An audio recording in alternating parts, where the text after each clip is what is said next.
afternoon is to introduce a few people that are going to come up and inspire you and wow you. And also my job is to keep this parade moving down the street in a timely fashion. So this is what we have planned for this afternoon. We have a couple of wonderful landowners here that through their vision and their goals helped us to get here where we are today. So we're going to hear a few words from them. County Commissioner Mike Slavic is going to come and give the perspective of the county. Mr. Whitney Clark, he's the Executive Director of Friends of the Mississippi River, is going to talk to us a little bit about FMR's role and what we're doing way away from the river here. Pat Rivers from the Department of Natural Resources is going to give kind of the state perspective on this. After that, after we're listened out, Karen Schick and Alex Roth, a couple of ecologists with Friends of the Mississippi River, are going to give a little tour. If you're interested in going out on a little interpretive hike to learn a little bit more about the forest and some of the restoration work that we have planned, that'll happen after that. We have some water and cookies over there. Please leave it alone. That's for later for me. Just teasing. Go ahead and help yourself. It's there for you to enjoy. A couple of people I'd like to acknowledge here before we get going. Is Representative Roz Peterson here? No. Danny Mack, is he here? He's not here. Well, it's going to be easy. Mark Johnson from the Lessard Sands Outdoor Heritage Council, thank you for being here. Commissioner Joe Atkins. Okay. Commissioner, how are you? Nice to see you again. Nice to see you. And anybody else I should recognize? I recognize some of you, others I don't. Okay, well, without further ado, I'd like to introduce Joan Usselman, who came all the way from the Milwaukee area to be here with us today to share some of her perspective and history of the land that her family enjoyed. Right, Joan? Yep. Joan, take it away. Hi, I'm Joan Giefer Usselman, and my sister Mary Margaret Giefer Bacalars sends her best wishes, but she's not able to be here today. So she kept reminding me, less is better than more. So here it is. Our grandfather, Johann Joseph Giefer, JJ, from Freilingen, Germany, owned this land. He became a citizen in 1897. He married Elizabeth Weber in New Trier. They were farmers and had 14 children. They lived in a big 3-story house between Hampton and Hastings called the Halfway House. And if you drive on 47 between Hampton and Hastings, there's still right? The sign is still there that says Halfway, that says it's the Endress Farm now. But You used to live there, Joni. I know it, and Ron lived there at one time, and Josie too. This Giefer family has a long active history in Dakota County. JJ was a county commissioner for 10 years, way back. He was active in the development of Hampton. Many families still live here. Many family members still live in the area. In fact, there still is a JJ Giefer here, right? Yep. Yep, your son, Ron's son. Marv Giefer was the mayor of Hampton at one time. Leo, my dad, was a council person, and back when he named the Hampton festivities Freiliges Fest, which means Fun Fest, and that's what it's still called. The family got together for reunions at Aunt Rosella's farm, Liz's mom and dad, on Highway 47 out towards Northfield, at my home in Hampton, at the Hampton Village Park when the village celebrated 100 years, and at Rosemary Fisher's house in Egan, we had the good old-fashioned German Spanferkel. This land was used by the family to heat the halfway house. Our cousin Bill remembers coming here with his dad to cut wood and take it home by sleigh. I remember tromping through these woods with my dad. My sons hunted and camped in this woods, and my son Greg is here, right there, is here today. Just a few weeks ago, Rosemary was here with 2 of her Giefer nephews investigating the site. Several Giefer relatives are here today to help us celebrate. Give a cheer.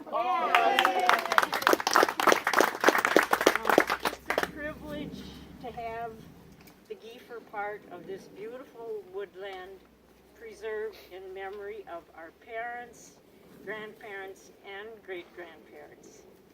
They were originally farmers and valued the land and the environment. This is an appropriate way to honor our family name and our ancestors. According to Tracy Fullerton, who is Uncle Albert's granddaughter, who did an extensive genealogy of the Giefer family, the Giefer name derives from Old High German meaning happy to give freely. Here we are. Thank you, Enjoy. Joe.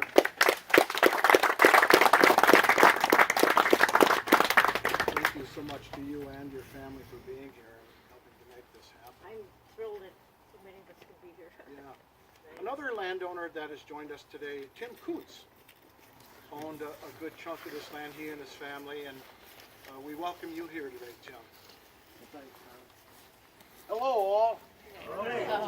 Nice to see you. Hi, group. My name is Tim Kuntz. I'm the eldest child of Ed and Rose Kuntz, both of whom are deceased, who owned the property, about 166 acres, and that accounts for our presence and our involvement. I had the opportunity today for the first time we've ever to met. meet adjoining landowners, but I suspect if neighbors see each other every 75 years, it's pretty good neighbors. First, I truly wanted to applaud and congratulate the various governments and agencies and organizations that cooperated and joined together. I mean, so many of you here know that cooperation and interaction, and it's truly amazing that it resulted in something pretty successful, and that's good and very positive. And my family was pleased just to be a part of that. They can't be here today, so they sent me. And I do say on behalf of the family, we're very proud to be a part of it. My dad and mom had the property for about 50 years. And they were from South St. Paul, born and raised in South St. Paul. They never moved more than a half a mile from where they were born, and some midwife's home, etc. So when we would come to the Hampton Woods, anticipatory as we would pack a peanut butter sandwich and some Kool-Aid or something, because who knows whether we'd get back. I mean, it was that type of mentality that, oh my God, we're going out into the woods. But over time, as we prepared for the transfer, we had occasion, as did you, to look back at old boxes and pictures and things of that nature. And there were 3 letters which I found, which I share with you. One letter was from South Dakota State University. And they had called my dad up and said, we want to send a busload of professors and graduate students to do a survey of the birds and the wildlife at Hampton Woods. And at first my dad thought it was a joke. He said no. Well, they called the second time and it was serious, and in fact they came out. And they did do a survey and they shared it with us, and then they sent Dad kind of a nice thank you letter saying we enjoyed the woods and we enjoyed being there. Well, anyway, every couple of years Dad would take out the letter, and if some of the kids were around, he'd say, look at this letter, I got this letter from the university over in South Dakota. You know, they don't have any trees there. I said, yeah, they must have some trees. No, they don't have any trees. They had to drive all the way to Hampton to look at it. So that was letter number 1. Letter number 2 was, my dad wrote to the county, and I brought the letter with me. My dad wrote to the county. He said, Dear County, my name is Ed Kuntz, and I own 168 acres over in Hampton and Castle Rock Township, which everybody calls the Hampton Woods. I think you should buy it. It's our feeling, writes my dad, that because of the central location and wooded topography, it would make an ideal site for a county park.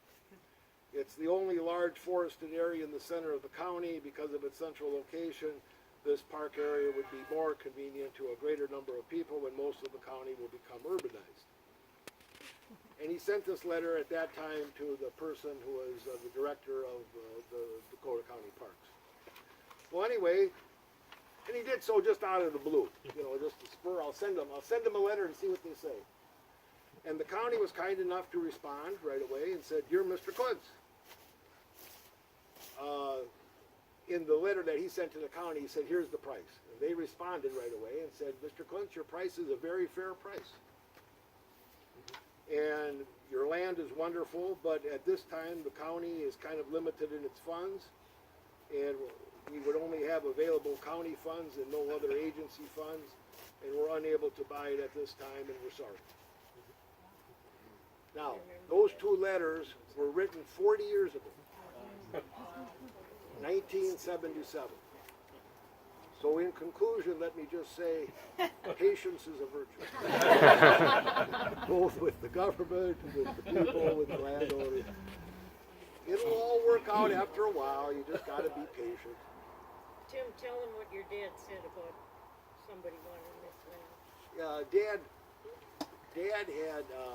Dad spent most of his adult life in the world of real estate in or around northern Dakota County, in South St. Paul, West St. Paul, in Grove Heights area. And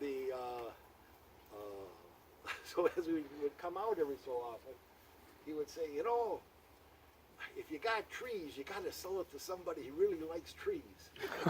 We got to find somebody who likes trees." Well, in 40, 50 years, we did. We found them. Here they are. Thank you. You're all here. Again, we're very proud to be a part of the project. Thank you for inviting us. Thank you.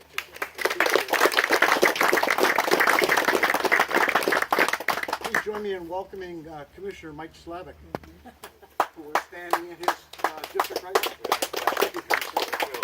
Well, good afternoon. As was said, my name is Mike Slavic. I am the District 1 Commissioner as well as 2017 Chair of the County Board. And we certainly welcome you to the district, but this is certainly one of those special events, and that a lot of us have said at staff that this is one of the best kept secrets of Dakota County. It's one of those where you keep going down Highway 50 and you really don't know it's here, other than you just see a lot of trees. And you know, this has certainly been one of those processes that has taken a long time to get here with that. And you know, the process officially started back in 2012, and a lot of hard work went in to make this happen with that. So I want to thank you all for being here today, just to go in and especially those who had a hand in protecting this great property.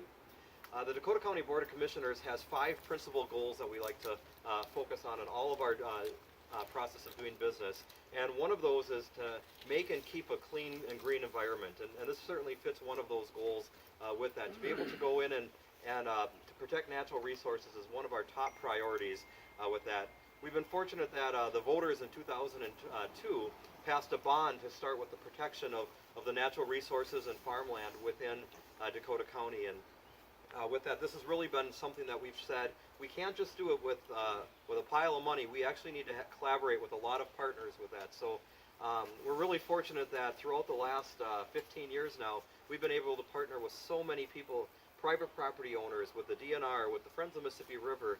We've had so many great opportunities to do that.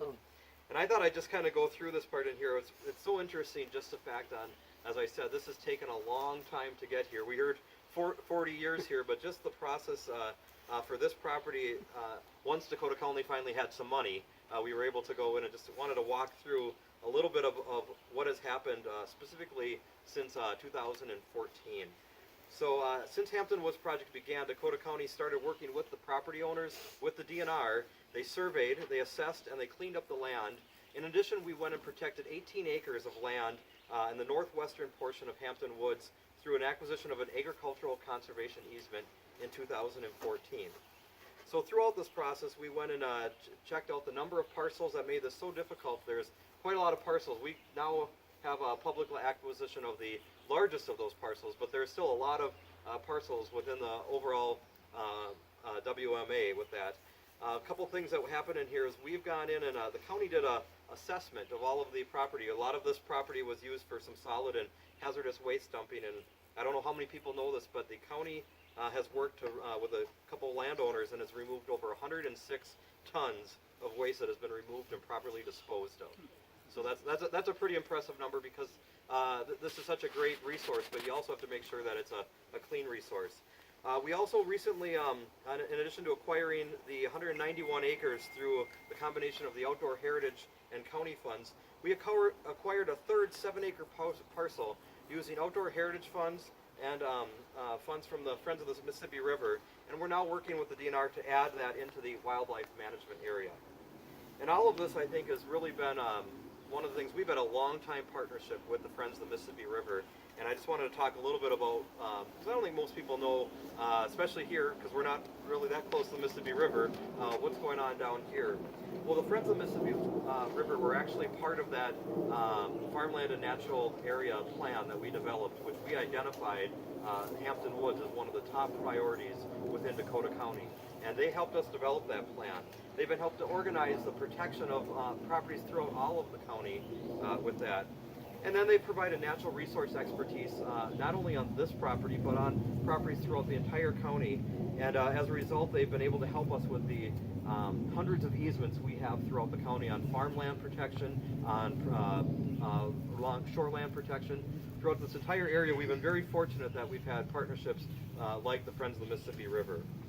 And while we're very pleased of these partnerships with that, I just want to conclude by saying thank you for the relationships we have for all of you. Thank you to the private property owners that have also been committed to protecting this wonderful resource we have in the county. And we look forward to having even a greater relationship in the years to come. So thank you.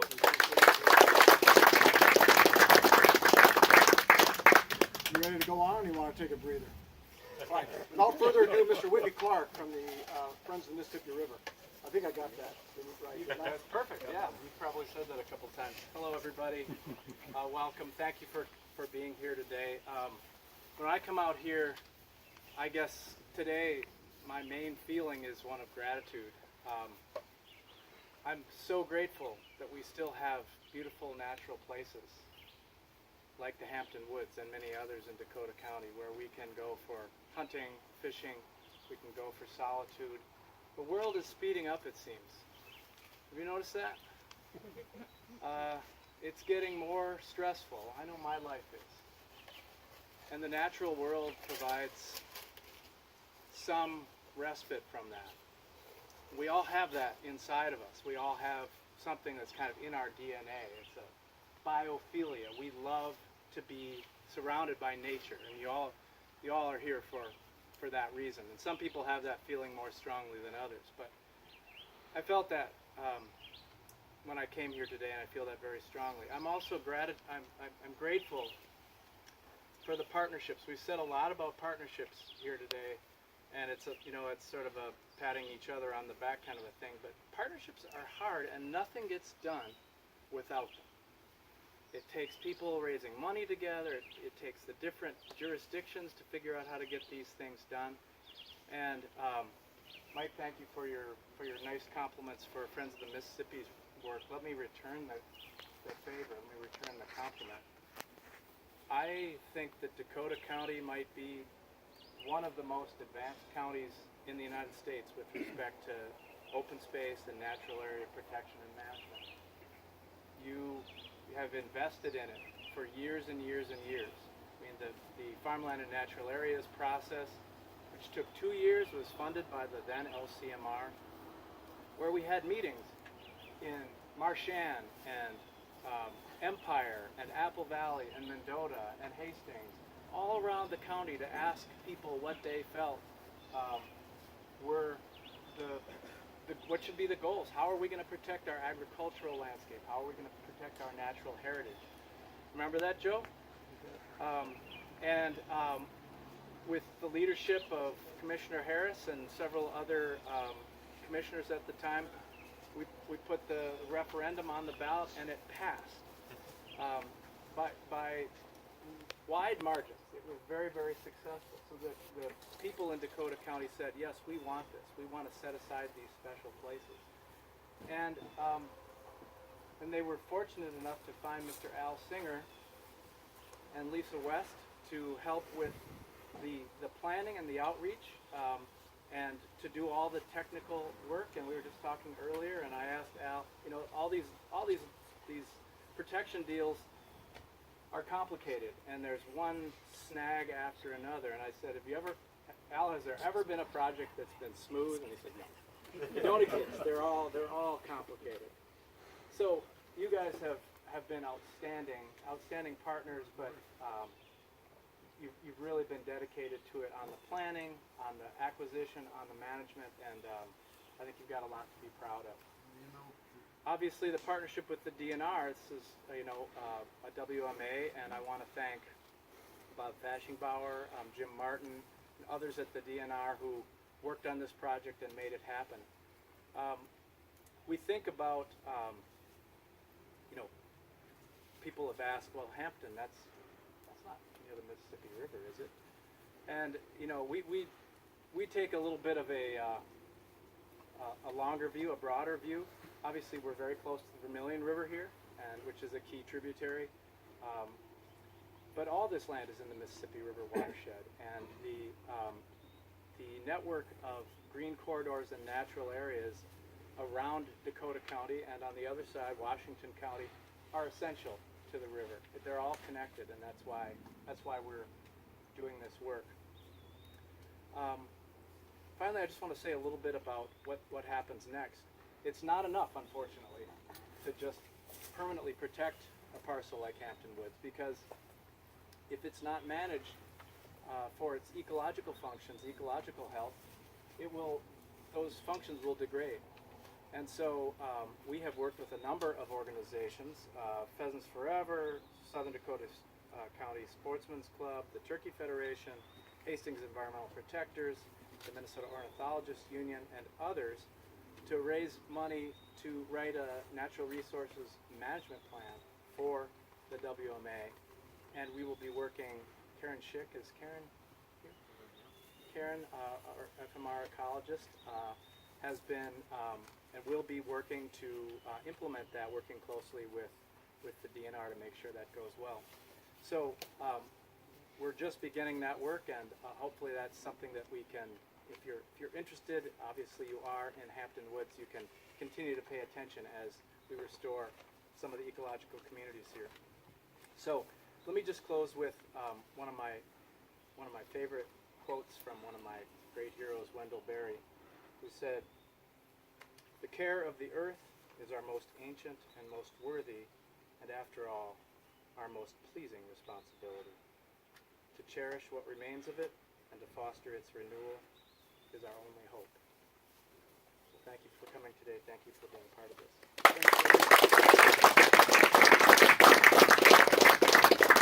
Last but not least, I'd like to introduce to you Pat Rivers, who's the Deputy Director of the DNR's Division of Fish and Wildlife.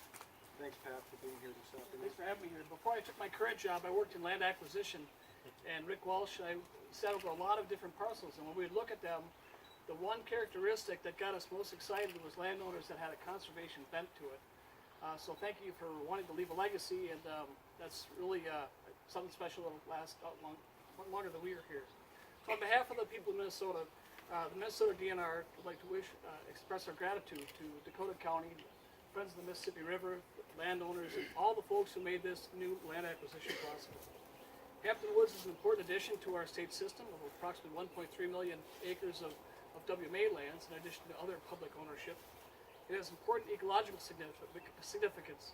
You can look back at some photos that Karen took on this property of some of those things, such as red-shouldered hawks, and a number of different flowers. Number of species of greatest conservation need, including wood thrush, eastern wood pewee, red-eyed vireo, and rose-breasted grosbeak. Hampton Woods will provide a very valuable public recreation to the citizens of Minnesota, and about half of the state lives within a short distance of here. Hunting for game species such as wild turkey, deer, rabbits, and squirrel, and certainly hiking around this parcel throughout the year will provide great enjoyment to many people. Conserving and managing the state's natural resources is a big job. It doesn't allow one person or entity to complete that. That's why it's so valuable to have the partnerships that we heard Whitney talk about, and why we enjoy working with Dakota County and the Friends of the Mississippi River. Dakota County has been at the forefront locally based efforts to protect and take care of important natural resources, such as the SNA at Pine Bend Bluffs, and the WMA and AMA system that the Vermilion River has. Friends of the Mississippi River has been an integral player in many of these land protection efforts as well, and is leading the management and stewardship of these lands too. The metro region and the entire state of Minnesota is and will continue to be a better place to live as a result of the environmental stewardship shown by Dakota County and the Friends of the Mississippi River, in partnership at times with the Minnesota DNR. But ultimately, it's the people of the state of Minnesota and Dakota County that we have to thank for this. We heard about the amendment that passed in 2002. We all know about the legacy amendment that passed in 2008 that provided over $500 million for this acquisition. They're the ones that have repeatedly made it clear that they place a high value on the conservation of our state's lands and waters and the fish and wildlife that need healthy ecosystems to live. And for the elected officials, the commissioners that are here that spoke, and politicians that might not be here today but that support land conservation, we owe them a great deal of gratitude as well. Minnesota DNR looks forward to continuing to partner with our folks to add to this Hampton Woods WMA. And again, I appreciate all the support that you've all provided to this project. Thanks.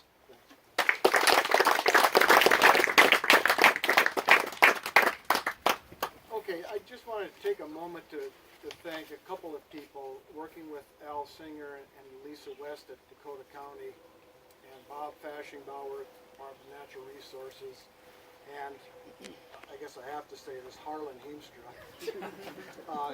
You know, this is true that you work with individual people. We can talk about this system of WMAs and we can talk about the acquisition, but really at the end of the day, it's making relationships with people, and these particular people have been great to work with. We've accomplished a lot. You should be proud of this partnership because over the years we have accomplished a lot, not only in Dakota County but other places as well. It's good government, to be honest with you.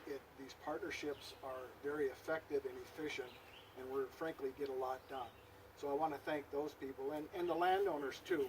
Much of my job is going out and meeting with landowners, and frankly, to be totally honest with you, sometimes they tell me to go to hell, but other people say come on in, and we just have a discussion. I'm here to help them meet their goals for their land, and I'm here to provide information to them.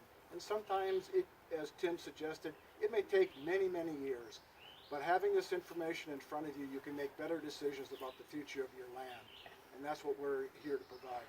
So, yes, sir.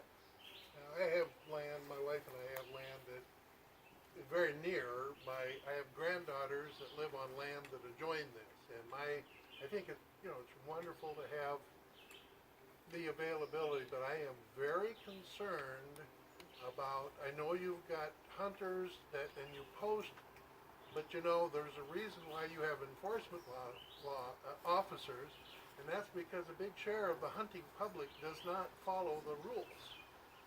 And I want to know how you are going to patrol and enforce these distances for shooting and those kinds of rules and laws in the deer season, particularly in the deer season where you got slugs and rifles and things. So That's a fair question, and one I'm not going to be able to answer because I work for a nonprofit. But we have the area wildlife manager and Pat Rivers from the We can DNR. talk at any time about that. Maybe we should wait till this is. well, I mean, what are your plans? I'm asking, since you've opened this up, you must have plans that are written down for the sheriff's office to follow, for your officers to follow, to enforce the law. I mean, the laws are written, but that doesn't mean people follow it. We do, and I'd love to talk to you about that, but this might not be the exact time or place. Well, I kind of think it is when you're opening it up to this, but if you don't want these people to hear what you're saying. We have many public lands in our state. We have game wardens, conservation officers. We work a lot with local enforcement. So where we have issues, we put a lot of effort into it to make sure that we can take care of that. We have areas of the state or of this WMA that are not available to hunting as a buffer. So we will work with local citizens if there are issues. I mean, we have a neighbor a couple miles away that recently had rifle shells invade their house through steel siding, through the roof, and then I hear that this is opening up. But again, don't think I'm against hunting, don't think I'm against conservation, none of this. I'm worried about my granddaughters being out playing and having bullets whiz by. I just want to make one point. This won't be the first time hunting's been on this property. We removed 20-some deer stands, illegal deer stands from the Coons property and Usman property that they didn't even know were there. And so this place has had a lot of hunters in So it, and it'll illegal just be now. hunting doesn't beget No, I illegal shooting. understand, but it's in an area that had never been hunted before. It's just now open for legal Yeah, public hunting. it's open, and my concern is many of the people may not be the hunters that those were. They may be the casual hunter from the middle of the Twin Cities who wants to come out and blast away. Can I interject something here? This is a good and important discussion. It should continue. Those people that might be interested in taking a hike with Karen and Alex out into the woods there and learn a little bit more about the woods and the restoration plans. Maybe you, Karen, you can meet them on the other side of the tent, and you guys can go do that. If you're interested in being a part of the discussion, you can stay here. That's and cool, listen. because we love Hampton Woods, you know. Sure, yeah. Tom, can I say one more thing? Please. Before we move on, there's one person who hasn't really been thanked yet today, and that's Tom Lewanski. Who for the last 19 years has been the conservation director at Friends of the Mississippi River, and his work is the often thankless work, as he mentioned. He often comically mentions about how people, sometimes want to kick him off the property and don't want to talk about it, but he's persistent. He's hardworking. He's polite. He's funny, as I think he's demonstrated today, and he somehow works his magic on many, many landowners who eventually come to see the wisdom of protecting their land. So, Tom, for everything you've done to help protect this land. Thank you very much. I appreciate that. Before you go out on your hike, cookies and cold water over there. And I'll be hanging around.